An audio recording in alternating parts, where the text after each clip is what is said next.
કાઠીરાજની અજયભાઈ છે। હું શ્રી જામસકપુર પ્રાથમિક શાળામાં ધોરણ 7માં અભ્યાસ કરું છું। દર વર્ષે 14 સપ્ટેમ્બરે હિન્દી દિવસ ઉજવવામાં આવે છે, કારણ કે 14 સપ્ટેમ્બર 1949ના રોજ બંધારણ સભાએ નિર્ણય લીધો હતો કે હિન્દી કેન્દ્ર સરકારની વાતાવારી ભાષા છે।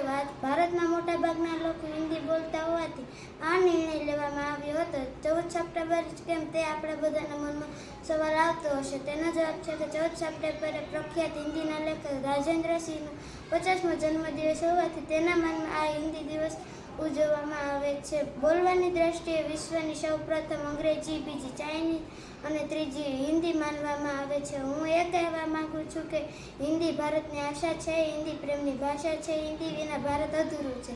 તો ચાલો આપણે સૌ મળીને હિન્દી દિવસની ઉજવણી કરીએ। મારા તરફથી આપ સૌને हिंदी दिवस में खूब खूब शुभकामना। हिंदी सिर्फ हमारी भाषा ही नहीं, हमारी पहचान भी है। आओ हम सब हिंदी बोले, हिंदी सीखे और स्वर्ण हिंदी दिवस का आप सबको मेरी तरफ से खूब खूब शुभकामना।